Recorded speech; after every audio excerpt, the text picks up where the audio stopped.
Foot and యాంకిల్కి సంబంధించిన problems అంటే diabetic foot ulcers కానివ్వండి, స్పోర్ట్స్ ఇంజరీస్ కానివ్వండి, లేక యాంకిల్ స్ప్రెయిన్ లేదా ఫ్లాట్ ఫుట్ అయినా సరే, లేదా కంజెంటల్గా అంటే పుట్టినప్పటి నుంచి వచ్చే ప్రాబ్లమ్స్ కానివ్వండి, ఈ కాల సమస్యలకి తెలిసే పర్టికులర్ డిపార్ట్మెంట్ కాల్డ్ పోడియాట్రీ. అంటే ఫుట్ అండ్ యాంకిల్ సంబంధించిన అన్ని ప్రాబ్లమ్స్కి వీళ్ళు చూస్తారు.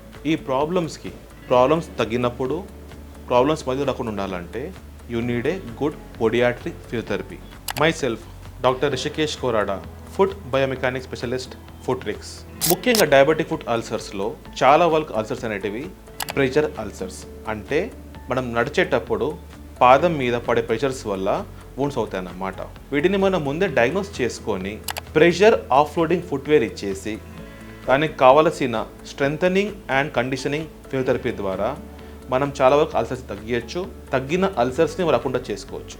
ఒక కాంప్రహెన్సివ్ పొడియాట్రిక్ రీహాబ్ ప్లాన్ ద్వారా ఫుట్ స్కానింగ్ చేసుకొని, గేట్ స్కానింగ్ చేసుకొని ఎక్కడ బ్లడ్ సప్లై తగ్గిందా, ప్రెషర్ పడుతుందా, ఫుట్ బయోమెకానిక్స్ ఎలా ఉంది, యాంకిల్ లోడింగ్ ఎలా ఉంది, ఇవన్నీ మనం అసెస్ చేసేసుకొని దానికి తగ్గట్టుగా పర్ఫెక్ట్ బయోమెకానికల్ ఫుట్వేర్ ఇవ్వడం ద్వారా we can prevent lot of foot ulcers అన్నమాట. అండ్ అల్సర్స్ హీల్ అయిన తర్వాత కూడా రీఅకరెన్స్ రాకుండా చేసుకోవచ్చు మనం.